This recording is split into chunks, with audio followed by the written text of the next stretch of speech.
Vamos ler então, profeta Jeremias, capítulo 29, a partir do verso 4. Diz assim a palavra do Senhor: assim diz o Senhor dos exércitos, o Deus de Israel, a todos os exilados, que deportei de Jerusalém para a Babilônia: construam casas e habitem nelas, plantem jardins e comam de seus frutos, casem-se e tenham filhos e filhas, escolham mulheres para casar-se com seus filhos e deem as suas filhas em casamento, para que também tenham filhos e filhas. Multipliquem-se e não diminuam, busquem a prosperidade da cidade para a qual eu os deportei, e orem ao Senhor em favor dela, porque a prosperidade de vocês depende da prosperidade dela. Porque assim diz o Senhor dos exércitos, o Deus de Israel: não deixem que os profetas e adivinhos que há no meio de vocês os enganem, não deem atenção aos sonhos que vocês os encorajam a terem. Eles estão profetizando mentiras em meu nome, eu não os enviei, declara o Senhor.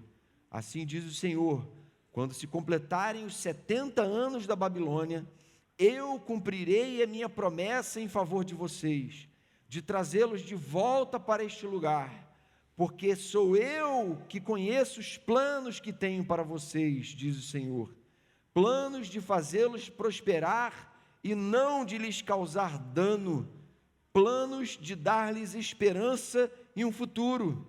Então vocês clamarão a mim, virão orar a mim, e eu os ouvirei. Vocês me procurarão e me acharão quando me procurarem de todo o coração, e me deixarei ser encontrado por vocês, declara o Senhor. E os trarei de volta do cativeiro, eu os reunirei de todas as nações e de todos os lugares para onde eu os dispersei, e os trarei de volta para o lugar de onde os deportei, diz o Senhor. Amém? Até aqui, irmãos. A gente tem acompanhado e falado a respeito dessa crise política e econômica aguda porque passa o nosso país e que resultou esta semana no impeachment da presidente. E os analistas na área de economia estimam que para o Brasil retomar o ritmo de crescimento que ele vinha tendo nos últimos anos, vai levar pelo menos uns 10 anos, ou seja, estamos entrando numa era de recessão, de crise, e essa crise tem alcançado já de forma muito concreta muitos lares, talvez alguns dos que estão aqui representados. E eu li hoje no jornal O Globo uma matéria sobre uma entrevista que um professor, na verdade, titular da cadeira Justiça em Harvard, da aula de Filosofia do Direito, que passou a semana passada aqui pelo Brasil, esteve, parece que falando num programa de televisão, e ele estudou e falou a respeito dessa situação do jeitinho brasileiro. Isso que para alguém que vive no país que ele vive, com a visão que ele tem, soa uma coisa muito esquisita. O nome dele é Michael Sandel. E ele diz o seguinte: talvez haja alguma relação entre as pequenas violações da lei, esse jeitinho brasileiro que vai dando jeitinho na ética, na conduta, relativizando os procedimentos dos negócios éticos da sociedade de modo geral, ou valores, e a corrupção em grandes instituições. Ou seja, esse momento crítico que o Brasil vive, de a gente ver o governo desmoronando por falta de ética e de uma atitude destituída de valores morais, escândalos de corrupção, segundo essa leitura, podem não começar lá de cima. Na verdade, o povo elege governantes, sempre com vista grossa para a sua falta de ética, para a sua inescrupulosidade abertamente conhecida. E aí esse povo vai sendo complacente com esses governantes e continua elegendo, e estamos aí vivendo essa crise. Ou seja, nós sofremos como povo as consequências das nossas próprias escolhas não é verdade? Ele conclui dizendo assim: temos que ensinar aos nossos filhos os fundamentos da ética. Só conseguiremos ressignificar a palavra política e corrigir os desvios de conduta no dia a dia se tivermos cidadãos mais conscientes de que pensar em todos é melhor do que pensar em si. Aquilo que aparentemente é óbvio, o óbvio gritante, está sendo colocado por ele aqui. Ele não está falando nada, nenhuma novidade, nada difícil de entender, mas que muitas vezes a gente tem sofrido, porque o nosso povo, a nossa nação, não leva isso a sério, não é verdade? Numa leitura bíblica, fundamental aqui, qual é o problema da nossa nação? Senão pecados. A gente hoje está colhendo, não é, uma corrupção que foi semeada ao longo de muito tempo. E a gente colhe isso, ou seja, o governo brasileiro hoje, que está desmoronando, experimenta esse ditado que diz que nós somos senhores das nossas decisões, das nossas ações, mas servos das suas consequências. Isso sem dúvida nenhuma, aquela lei da semeadura e da colheita, sobre a qual Paulo fala: não se enganem, de Deus não se zomba, aquilo que o homem semear, isso também vai colher. E aí, gente, numa perspectiva humana, não há muito o que se ver de positivo em momentos de crise, em momentos ruins como o que a gente está vivendo, não é? Os analistas só fazem levantamentos de dados negativos, mas muitas vezes, exatamente nesse momento de depressão, de crise, porque a nação passa, que a gente é sacudido, que a gente acorda para certas eras áureas de desenvolvimento que estavam maquiando grandes, enormes mentiras, entendem? Que era um crescimento insustentável. Uma hora ou outra isso ia acontecer. E muitas vezes isso não acontece apenas no âmbito da política, da nação, mas também das nossas vidas. Nós também podemos experimentar esse desmoronamento porque edificamos gigantes com pés de barro, não edificamos sobre o sólido fundamento da verdade, mas podemos também edificar em nossas vidas construções mentirosas e viver realidades muito mentirosas, muito irreais, que não correspondem definitivamente ao projeto de Deus para nós. O texto que a gente leu foi aquele momento em que Israel, por causa da sua idolatria, estava sendo mandado por Deus para o exílio na Babilônia, nação mais poderosa da época e também a mais pagã, a mais pecadora, vamos assim dizer, a mais impura, a mais tirana de todas, estava dominando o mundo, e agora era a vez do povo de Deus, e Deus então permite que o povo seja levado por Nabucodonosor para o exílio, e Deus manda Jeremias escrever uma carta, e a carta que a gente leu, uma boa parte dela agora, diz basicamente o seguinte: olha, o leite está derramado, vocês vão para o exílio, isso já está fora de discussão, vocês já começaram a sofrer as consequências dos pecados de vocês, vocês vão começar agora a colher os frutos daquilo que vocês vêm semeando ao longo dos últimos anos. Vocês achavam que vocês podiam colher iniquidade, corrupção, infidelidade a mim, e tudo bem, vamos fingindo que somos crentes? Não, vocês vão começar a sofrer. Essa é a primeira verdade. Segunda coisa que ele fala: não reclamem da vida, não fiquem lá reclamando da vida e sabotando, vivam lá resignados a essa situação que agora é irreversível. Sigam adiante, procurem aprender as lições que essa experiência tão trágica, tão pesada, tão negativa, humanamente falando, pode ensinar a vocês. E por fim o Senhor fala: olha, tem uma coisa boa nessa história, vocês não vão só aprender essas experiências, vocês serão forjados ao longo dessas décadas, para daqui a 70 anos, a próxima geração que cresceu no exílio voltar e usufruir das promessas que vocês desprezaram, das promessas que eu tenho para o meu povo, para o meu remanescente, que eu mesmo vou sustentar. Isso que o Senhor fala. E aí, irmãos, Israel estava sendo desafiado a enxergar o exílio como uma coisa positiva. Será que a gente também seria capaz de enxergar as bênçãos de Deus em meio a perdas tão trágicas, tão dramáticas? Enxergar bênçãos de Deus em meio à instabilidade, a perda de uma certa estabilidade, a perda de uma certa condição financeira, a perdas, porque embora a gente não considere elas como valiosas, biblicamente elas têm o seu papel. Será que nós estamos preparados para isso?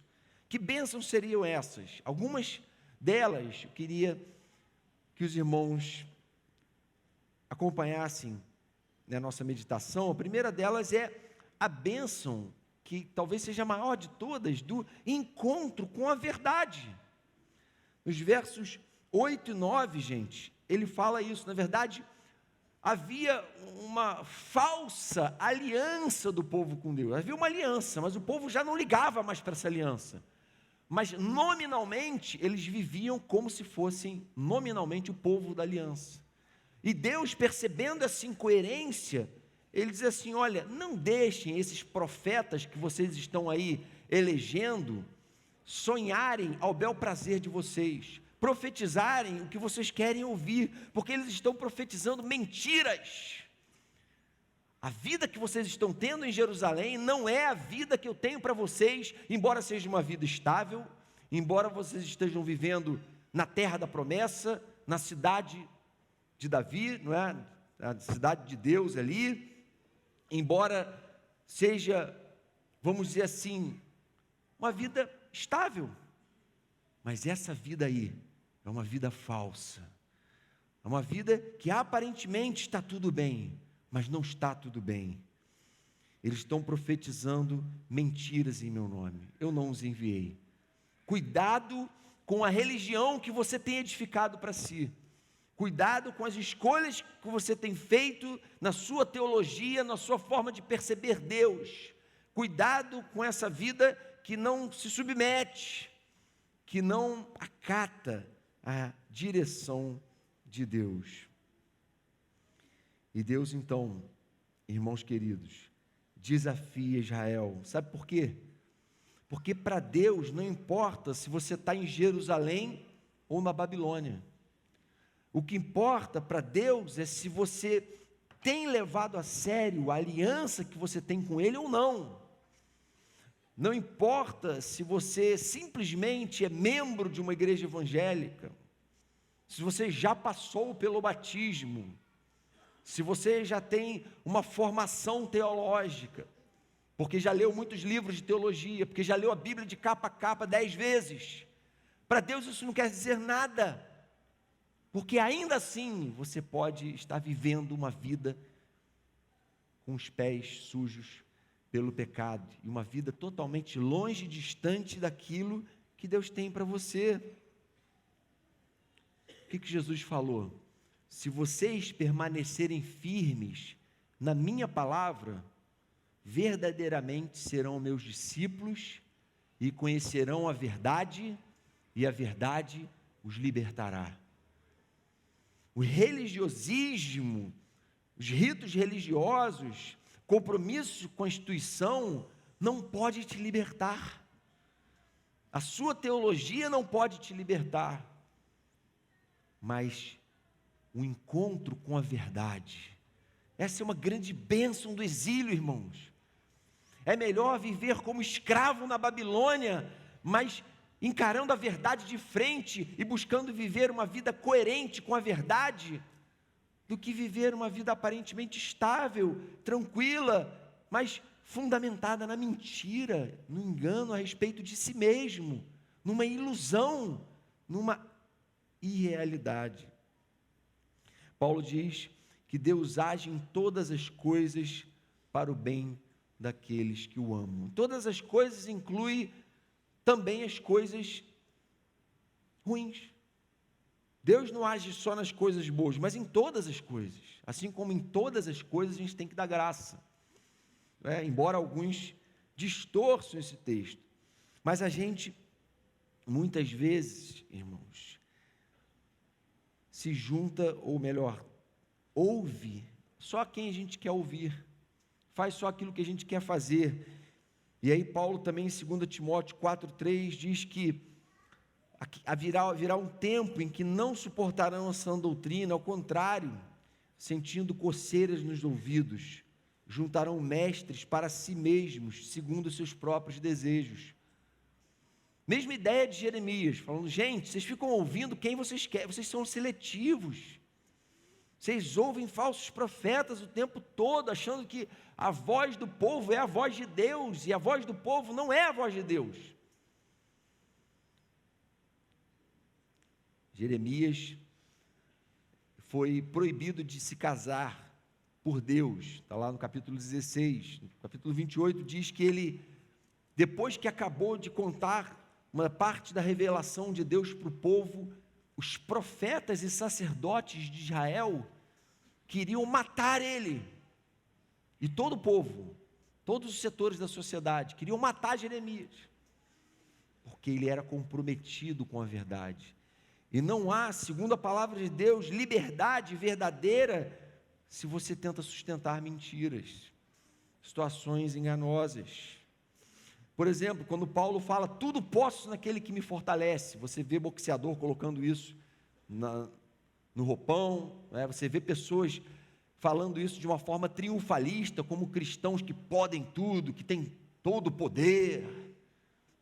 Capítulo 4, verso 13 de Filipenses, mas no 12 ele diz assim, sei o que é passar necessidade, e sei o que é ter fartura, aprendi o segredo de viver contente em toda e qualquer situação, seja bem alimentado, seja com fome, tendo muito ou passando necessidade. Ou seja, eu posso tudo naquele que me fortalece, inclusive passar necessidade, inclusive passar momentos de muito aperto, crise, tristezas, que fazem parte da nossa trajetória aqui. Mas a gente fica achando que Deus o tempo todo está comprometido em facilitar a nossa trajetória aqui. Deus tem que estar comprometido com isso, com a minha felicidade, com o meu bem-estar.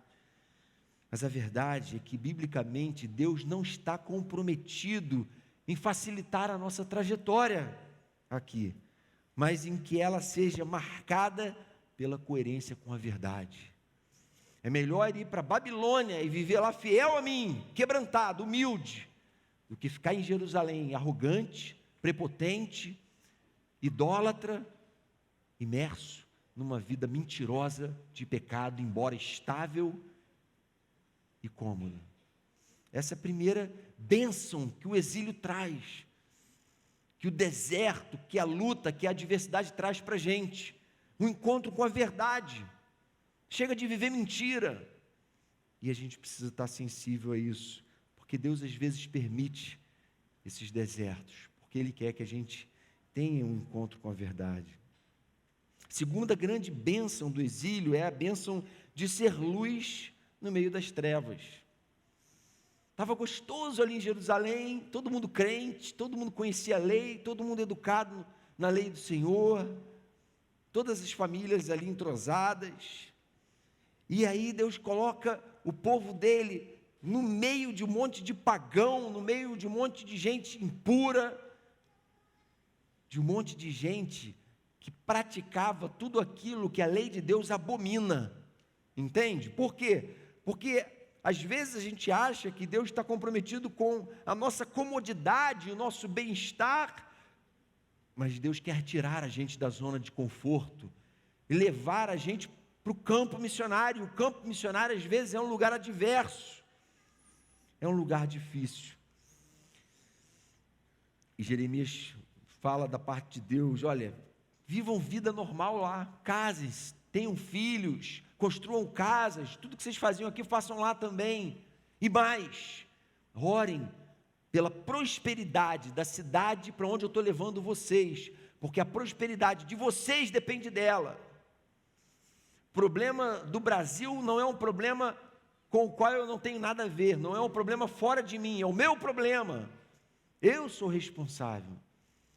O problema da nossa nação é o nosso problema. E a gente está aqui para orar pela prosperidade da nossa nação, como igreja, clamar juntos por ela, mas também a ser luz, a mostrar para a sociedade como se vive, como é que se vive. Casem-se, tenham filhos, construam casas, vivam uma vida digna na sociedade, produtiva, e mostrem para aquela nação que tipo de vida e que tipo de projeto eu tenho para vocês, não numa vida isolada, fantasiosa, mas na vida real do dia a dia.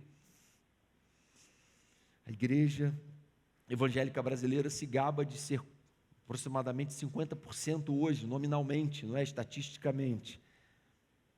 Mas, irmãos, se a gente fosse 30% de uma igreja realmente relevante, convertida a Jesus, se a gente fosse 10% de uma nação, ou 10% de verdadeiros discípulos de Jesus no meio dessa nação, nós veríamos avivamento verdadeiro, espiritual, e o Espírito se derramando por toda parte.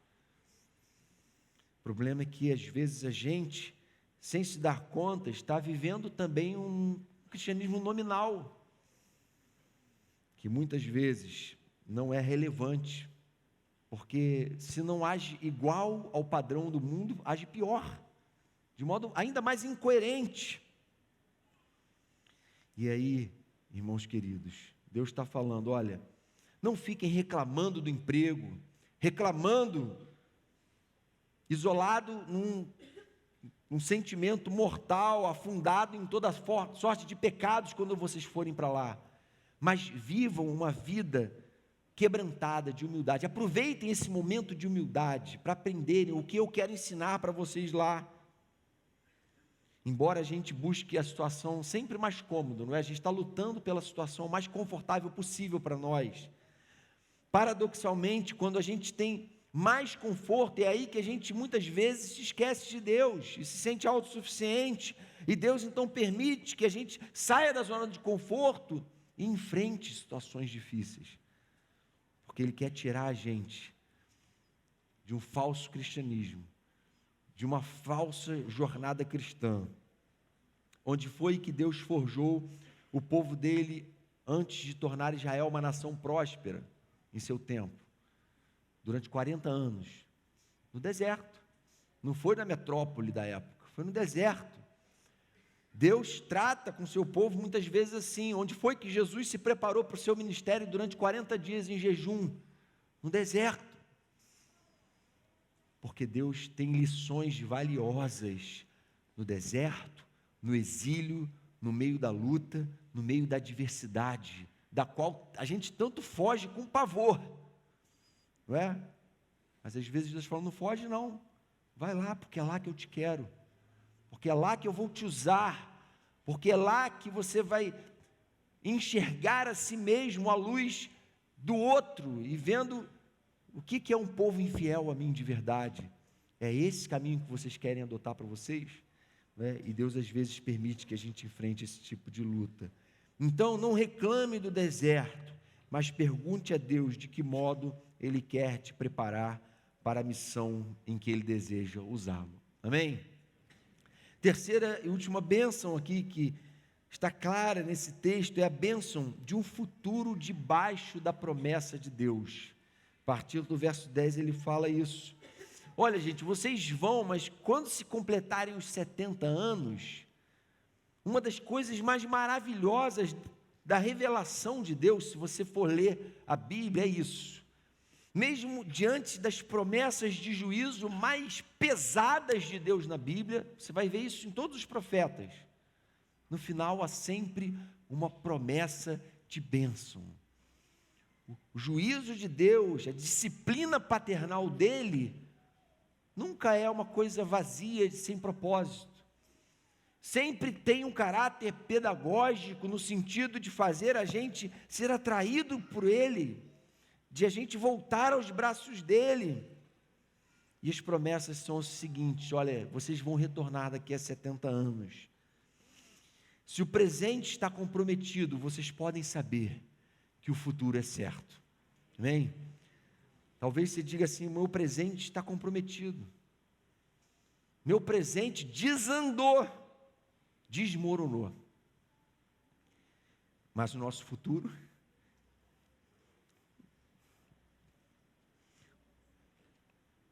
aos pés do Senhor, é certo. Amém, irmãos? O diálogo, o relacionamento com Deus vai se restabelecer. Ele fala no verso 12: vocês clamarão a mim, virão orar a mim e eu os ouvirei. Sabe por quê? Não vai ser mais um relacionamento superficial, falso. Não vai mais ser a religião que vocês inventaram para si mesmos.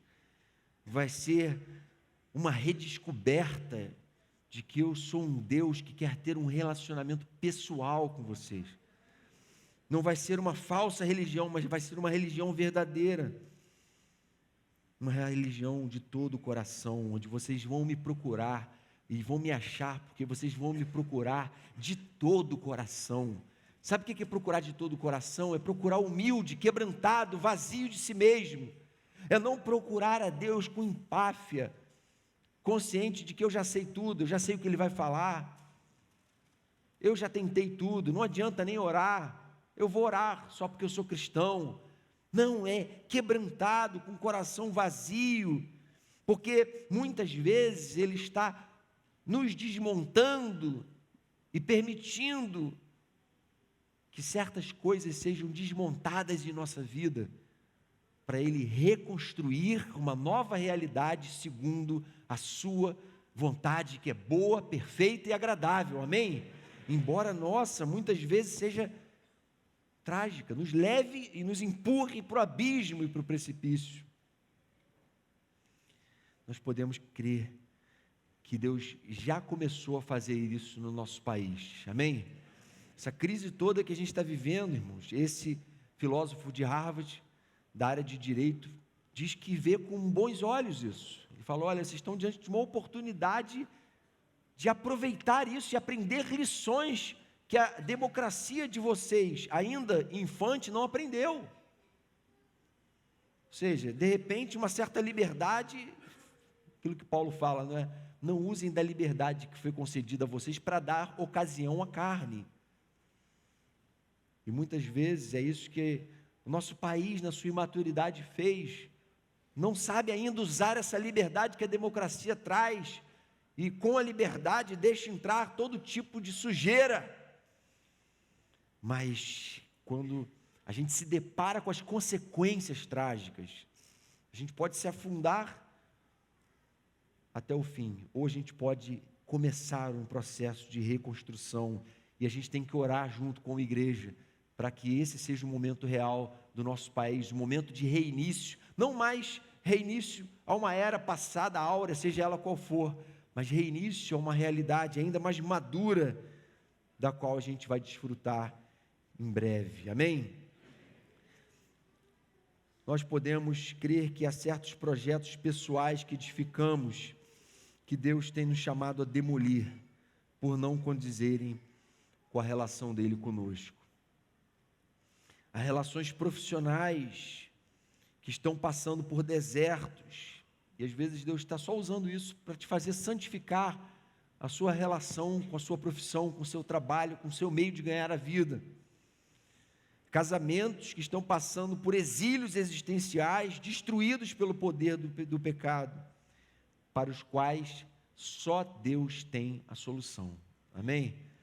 Possivelmente haja desconstruções em andamento na sua vida que fazem parte de um basta de Deus, como a ida do povo de Israel para o exílio fez parte de um basta de Deus. Aquele momento que Deus fala: basta, para, não dá mais, chega de viver mentira, vamos entrar na vida real agora.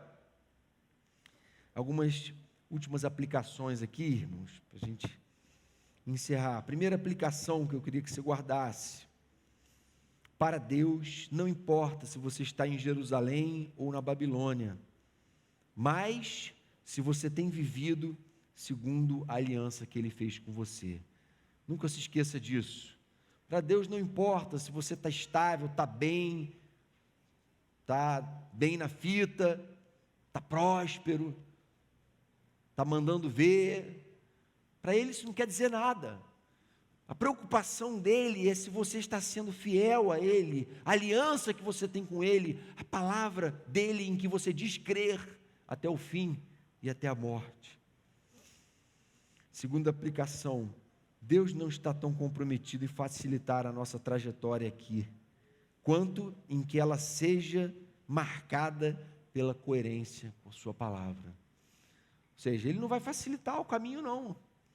A pedagogia de Deus nem sempre é aquela que a gente prefere, que a gente escolhe, que é mais confortável para a gente. A pedagogia de Deus, às vezes, passa, sim, por desertos, por sofrimentos e por lutas. Terceira aplicação, não reclame das lutas, mas pergunte a Deus de que modo Ele quer te preparar para a missão em que Ele deseja usá-lo. Amém?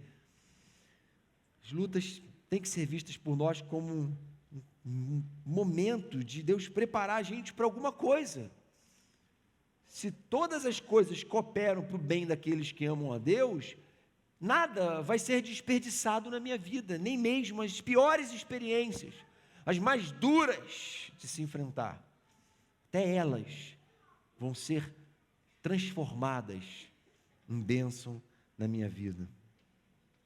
Quarta e última aplicação, os nossos exílios pessoais não têm outra finalidade senão um encontro real, face a face com Deus. Amém? Nossos tempos de luta, de angústia, de crise, aos nossos olhos, podem ser apenas tempos de angústia, de crise, de luta, que a gente quer que passe logo. Vamos resolver logo isso. Vamos logo dar o próximo passo, vamos para um parque de diversões, dar uma injeção de serotonina, vamos para o shopping gastar, vamos usar alguma coisa que anestesia a nossa dor e o nosso sofrimento. Mas Deus fala assim, não, eu tenho uma finalidade, e a finalidade é que você se aproxime de mim, e essas coisas não vão te fazer mais próximo de mim.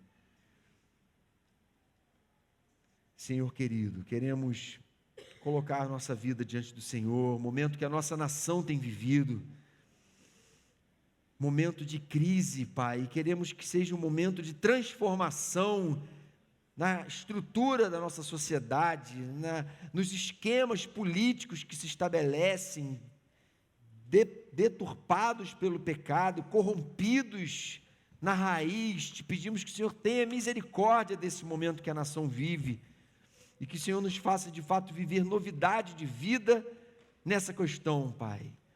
Não acreditamos que o governante A ou B estejam no comando, acreditamos que o Senhor está no comando. O Senhor é quem quer nos dar esperança em um futuro, e é no Senhor que confiamos o futuro da nossa nação. Queremos que o Senhor vai sim nos levar e aos nossos filhos e netos a uma realidade diferente da que tragicamente temos visto com nossos próprios olhos. Da mesma forma, Senhor, queremos colocar diante do Senhor a vida de cada irmão e irmã que estão aqui hoje, estão enfrentando experiências amargas, de desconstrução, de perdas, de desertos, de exílio, talvez sim como parte de um processo pedagógico teu, porque a verdade é que só o Senhor sabe o que é bom, perfeito e agradável, só o Senhor sabe o que é melhor para nós, só o Senhor sabe tirar água da rocha, transformar, Senhor, a amargura em dança, em pranto, em felicidade. Por isso vem, Senhor, consolar cada um de nós e vem nos fazer, nos enxergar debaixo da Tua mão poderosa, nos conduzindo como nosso pastor sempre presente, aquele que se deixou desamparar na cruz por nós, para que hoje pudéssemos ser amparados eternamente na Tua presença, pela presença viva do Teu Espírito Consolador em nós. Louvado e bendito seja o Teu nome, Senhor. Amém, Pai.